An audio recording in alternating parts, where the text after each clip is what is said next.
to 30 Minutes of Faith. We have with us today Owen Burgess, who happens to be a friend of mine and also sort of the technical creative genius here at the television stations, while the rest of us run around and do the things we do. Welcome, Owen. Hey, thank you, John. Thanks for being here. This is going to be fun. So where were you born and raised? I was born in Canada, but my father was a cowboy. So we kind of had to follow where the work was, and so I was raised in all across the West, Idaho, New Mexico, even a little time in Oregon. So it just really had a variety of different places we lived on different ranches, and my dad just followed where the work was, and he kind of drifted away from the cold north and went all the way to New Mexico to find some warm country. And did you grow up punching cattle and riding range and all that stuff? Yeah, I did a little bit of everything. Did a lot of fencing. That was kind of the first thing, I guess, as a kid. My grandfather used to send my brother and I out to ride fence. Yeah. Go out there as far as the horizon, come back when you're done. Yeah, go until you have enough time to get back, and so we did a lot of that to begin with. And then as I got a little older and more skilled as a rider, we did like cattle drives and stuff like that, and just a lot of fun. Do you have brothers and sisters? Yeah, I have one brother. He's about 4 years younger than me, but I'm like the little brother now because he's like shot up like he's like 6'6", so it's we have a good relationship. Where did you graduate from high school? I graduated from Pine Hills Adventist Academy. That's up in Auburn. So yeah, it was a Seventh-day Adventist high school. Yeah. And was that a good time? You had a good time growing up, and adolescence was good to you? Yeah, it was a great time. It was I had a lot of fun, but it was one of those weird things where like we had such a small school that we all, like, everyone kind of felt like maybe there could be something else, like, man, we can't wait to get to college because then there'll be all these people, right? So it was kind of this interesting. We only had a graduating class of 13, so we all knew each other like so well, and it was kind of like we were ready to explore the outside world. We kind of felt like we were this small knit group. So. Are your parents still living? My mother's still living. My father died when I was about 13. He came down with lymphoma cancer, and so when he died, we moved out to California, and that's why I went to high school up here in Auburn. Did you have a relationship with grandparents? Yeah, I had a great relationship with them, actually, because my mom ended up getting married after that, and we didn't really like our stepdad that much, and so so we would actually go up to my grandparents' house, and they live up in Bedford, Oregon, and we would go up there on the summers and like help Grandpa out, with the yard work, and live up there all summer until we had to start school again, and then we'd come back down. I have a stepfather of 51 years. He's still alive. He's in his 90s, and he never was my father. He was always Mother's husband. Right. But he was honest and hardworking and decent, and no one ever had to worry where he was or what he was doing, and he was honest and filled with integrity. And of course the grandchildren come along and they don't know any other grandfather. My father to them is just a picture on the wall. Grandpa's really right over there. And our children and our grandchildren have really, really loved and enjoyed my stepfather. I don't suppose it's easy to be a stepfather. It's not easy to be a stepchild. Yeah, definitely. It was challenges on both sides, and my mom actually divorced our first stepdad. It was not a good situation, but now she's married to a wonderful guy. They live up in Fiddletown, California, and we've actually gotten to know him a lot better, and he was just a much better guy, and so he works with her in ministry and things like that, so that's a much better situation. When we moved to California 30 years ago, somebody said to me, you got to go up to Fiddletown and check out the general store. Yeah. And we did, and sure enough, the guys were fiddling and playing, and they had green licorice and all those other sorts of things. I missed that. Did you give any consideration to being a rancher or a cowboy as you started to get to be 16 or 17 or 18? You know what? It was one of those things where we moved to California, and California just has its effect on you. I don't know. Like I was really young, and so I only had, I was 13 when we moved to California. So I kind of just let it all go. Like it was one of those things where it was a traumatic experience losing my dad, and so. You kind of just adapt. Like you get to a new place, it's completely foreign. you know, and I have all my rancher friends back home telling me don't become a Californian, you know, always stay true to your roots. And but it was like, in order to adapt to this new situation, I just really had to, I guess at the time, felt the need to kind of like acclimatize myself to the new culture, and kind of just became a California boy over the period of that time. I milked growing up and irrigated and hayed and all those Yeah. other sorts of things, and just promised myself I would never do that stuff. Really hard to milk cold winter mornings. And, Oh, yeah. and summer nights irrigating interrupts your dating and all those other sorts of things. But the one thing I think farming and ranching teaches you is how to work. Yeah, true. You know how to work. Yep, it kind of gave me that foundation, definitely, and it's transitioned into my other career. So after high school, what did you decide to do? So after high school, it's funny coming to California and living on the ranches before that. We never really watched TV, never really watched movies or anything like that. So when I came to California, I was kind of introduced to the theater. You know, we had a TV, got our DVD player when I was like 14 or 15, and started watching movies. And I just like fell in love with movies.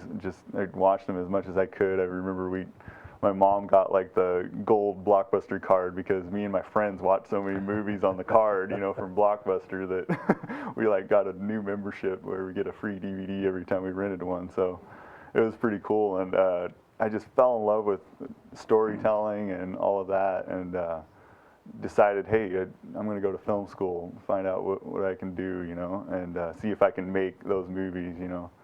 So I went to film school and went to Brooks Institute of Photography. Got a great education there studying film, and just really got to learn how it really works, you know, how as a career it's a lot of hard work. It's not like the movies. You have this finished product that's beautiful, but in order to create that, you know, there's just a million people that work together. So it's kind of been an interesting learning process. And our viewers probably wouldn't stop to completely understand that after all of the talking and all the camera rolling, somebody's got to edit that and put that together. It's got to have continuity and professionalism, and that's not easy to do. I mean, that you have to be trained and work how to do that. Yeah, exactly. And we think we've got a real good one here, so hang in there. Now listen, I want to talk to you too about, I have met your girlfriend Rachel, and she's a lovely, lovely girl. I know that her father was in an accident or something not too long ago. How is he doing? He's doing a lot better now. He's in a terrible accident, had some head trauma. So he's still dealing with that, but he's out of the hospital now. He's back home. That's where he's comfortable. He was terrified of the hospital. Couldn't wait to get out. He was quite a grumpy old man, you know, while he's in the hospital. So, you know, now he's out. He's in his comfort place. The only thing he's got to worry about now is getting over that head trauma. So he's making some association problems with words, like he'll say his left closet hurts, or he didn't know who the president was. He was like, he thought Nixon was the president. So he's still got some things he got to work on with the cognitive ability, and they're going to be working with him. But he's back home, so it's good. Now, are you still practicing Seventh-day Adventist approach to religion? You know, I'm actually not. I really had a hard time with that in high school. It really didn't meet my needs, I guess. I was very practical, and when I would go to the church, you know, it was kind of like they kept talking to me about the kind of like what at the time I felt was airy-fairy stuff, you know, like how does that apply to me here and on this earth right now, you know? They kept talking about the future and Jesus will come in the cloud someday, and it just like, well, what about now? Like, what's going on now? And so I never really had that experience of Jesus that everyone was talking about, and so I found it really challenging, and so I kind of like drifted away from the church, and even kind of in college. Once I got to college, I just ran into all these atheists, you know. And so you start thinking about that. It's a pretty big influence, you know, when all your peers are, you know, pretty much atheist for the most part. Even the teachers in film, a lot of them are atheist. And so it was kind of like exploring that a little bit, you know, studying a little Darwin, thinking, man, Darwin doesn't got it, you know. That doesn't really work either, you know. And so it kind of like, that didn't work for me at all. Like there was still a God, like my foundation of growing up on ranches and nature and everything, there's still so much power there that I knew wasn't explained by atheism. And so I really found my connection with learning from some writers like Vernon Howard and Eckhart Tolle. I kind of found these tapes from a friend, and he was sharing them with me, and I started listening to this stuff. And they were talking about the moment, talking about now and what can you do now to overcome your issues and your anxieties and the answers to life. And it was so much more practical, and it also like brought me back to that nature. Because nature's always in the moment. When you're out there riding the horse and fixing fence, everything's about that moment, about being out there fixing problems. And so it kind of, Vernon Howard's teachings and Eckhart Tolle's teachings really kind of gave me an answer, to what I was looking for. And so it's brought me back. It's brought me back to, not to Adventism per se, but definitely to a spiritual life. And I'm getting into meditation and yoga and, really getting my soul filled, from those things. And we all have to find our own path. Right. It's why people proselyte or say to your neighbor, let me tell you about God. Right. They realize somebody's looking for their own path. Yeah, exactly. When you were talking about nature a minute ago, and you and I talked earlier about Central America, all of my life I have been told there aren't crocodiles in the Western Hemisphere, that there are only alligators. And we've been in Africa on a couple of occasions, and crocodiles are everywhere, and they're big. And the alligators in America, you see in Florida and that, it's a big lizard, but it's not like some big prehistoric thing. Okay. And the crocodile's really big. I've never seen one. Well, we got on this little cruise in Costa Rica, and we're going down around the bank, and there's a little sandbar out there. And there's a crocodile just sunning himself, and they claimed he was close to 100 years old based on his size. Oh, wow. That was the biggest crocodile I've ever seen. But I like to see that stuff. It feels right and orderly and good. They can't sweat, so he had his mouth open so he can breathe and cool down, and that was all explained to us. And it was orderly, and it all made sense. It was a good thing. So that feeling nature and the world and the life is good. Yeah, definitely. What are you doing hobby-wise with your life these days when you've got some spare time to just go have fun? Yeah, hobby-wise, I actually just got into rock climbing. I have some crazy second cousins, my mom's cousins actually, and they're like crazy mountaineers. I mean, they climb every mountain they can find. They rock climb, all the Yosemite, El Capitan, all that. And so he took me out to this place called Lover's Leap up below South Lake Tahoe, Strawberry. And he took us out. He wanted to take us out rock climbing, me and my brother. And so we went and kind of had like I basically ran into a wall of fear. Basically, I got up there about 250 feet and just terrified me to death. But I kind of like reached my limit of fear. I'm not typically someone that's afraid. Maybe being in front of a camera, I'm a little bit afraid. But typically, I'm not afraid of much. And I hit my wall up there on that rock. And so it's kind of like gotten me excited about seeing if I can like overcome that. So I got a gym membership down here at Pipeworks. They have a wonderful rock climbing wall there, and so I've been just any chance I get going down there and practicing rock climbing, because I'm going to go back to Lover's Leap and finish that route, so. I have a good friend that's an Elvis impersonator, and he's traveled all over the world, and he's really good at it, and he's very talented. He does it very, very well. He's made quite a lot of money doing it. But I said to him not too long ago, do you still get nervous? And he said, I get butterflies really bad. Oh, wow. But he said, I think it's good because it sort of sets me, and it straightens me out and help, I don't take anything for granted. I've got to rehearse and do. So maybe being nervous on the wall somewhere keeps you safe in that. Will you climb in Yosemite one of these days? Oh yeah, he did take us down later. We did some like really simple stuff in Yosemite, and we actually took Rachel out there too, and she fell in love with it too. So it's nice. We kind of share that together, doing rock climbing. And yeah, definitely, I plan on taking it to Yosemite. I want to finish Lover's Leap first and overcome that initial fear, and then yeah, I don't know. The sky's the limit with rock climbing. There's never an end to rock climbing. I want to go back to childhood for a minute, Owen. Okay. Do you feel like you were raised in a religious home? Oh, I was definitely. Actually, very religious. Might have been a little bit of a reason why I rebelled, because it was my dad.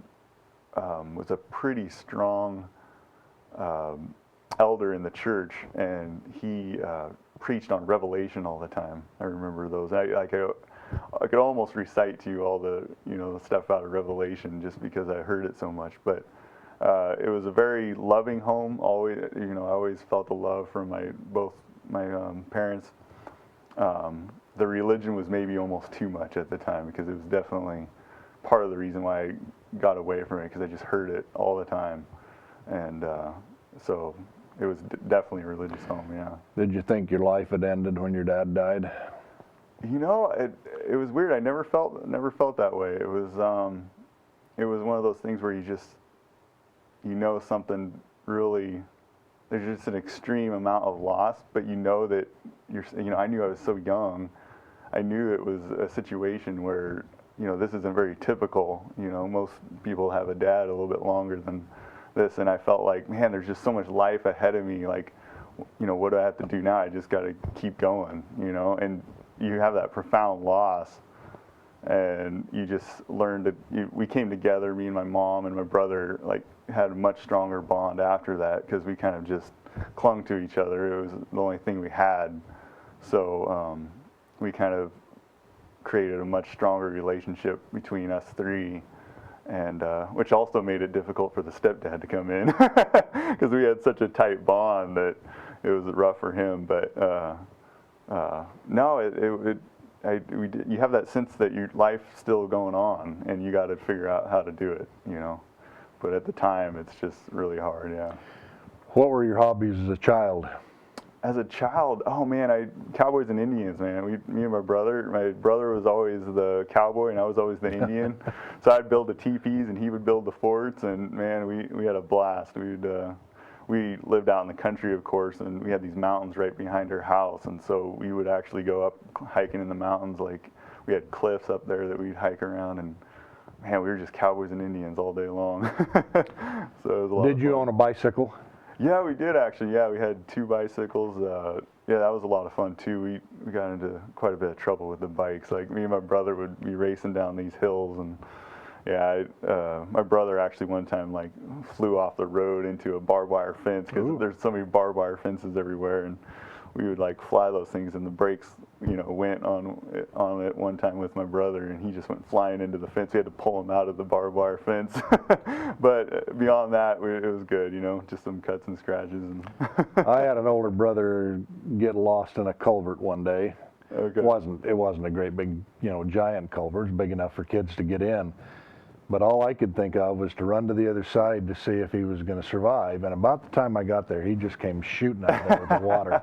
And all I could do was laugh. And of course, he was spitting and sputtering. He didn't think it was funny, but I thought it was a terribly funny thing. Now, what brought you to RCC TV? You know what? Honestly, Sharita Walters. She, a wonderful lady that used to work for Amazing Facts, and I knew her having volunteered for Amazing Facts. I worked up there in their shipping department, and then also worked helping them with some camera operating out at the Sac Central where they filmed Doug Batchelor. Right. And so I did that a lot in high school, and we became good friends with Sharita. And as soon as she got a card from my mom, it's funny, the moms always take care of that stuff, right? The Christmas cards and stuff. She sent out a graduation card that I was graduating to everybody she knew, and Sharita got that, and she called me up and asked me if I wanted a job here at RCC TV. And at the time, I wasn't really enjoying the job I had down there, so I was like, man, I'm going to take advantage of this. And it was kind of nice to be able to come back home too. I was able to come back home and get a job at somewhere where I felt comfortable. So what's your take on interfaith, the interdenominations, the faith community? It's amazing. There's definitely a reason I'm here. That's where, kind of coming back to the spiritual aspect in my life, kind of going away from it for a while, and then really coming back to it. I think there's definitely a reason. That higher power, if you will, is putting me here for some sort of greater reason, because as I've been here, I've met other people that, specifically Bhavani Gerard, she's taught me about interfaith and what it really means on a soul level, and it just feels right. Finding out how we all are so alike, regardless of who we call God, what we call God. it's the way of the future, really. I mean, learning to work together regardless of the rituals or those types of things. You know, always staying strong in those rituals, because that's what, you know, is so important to us, and what allows us to reach God. But when it comes to working together as humans, you know, being able to put our differences aside and work together for the greater good, it's awesome. And I'm glad I can be a part of it here with the station. Well, I'm glad you can too. Yeah. I have a personal opinion that says that personal, private religious practice is sacred and Yes. spiritual and deep, and I wish everyone would practice Right. private, you know, religious. But I also subscribe to Bishop Quinn saying that we, you know, all children of God, we all live in the same house. We just came through different doors. You know, we talk about that a lot. Because we do come from Montana or Texas or Central America or whatever, and we can't expect things in Nicaragua to be the same way they are in Bozeman, Montana. Right. So, you know, we have to learn to understand and get along together.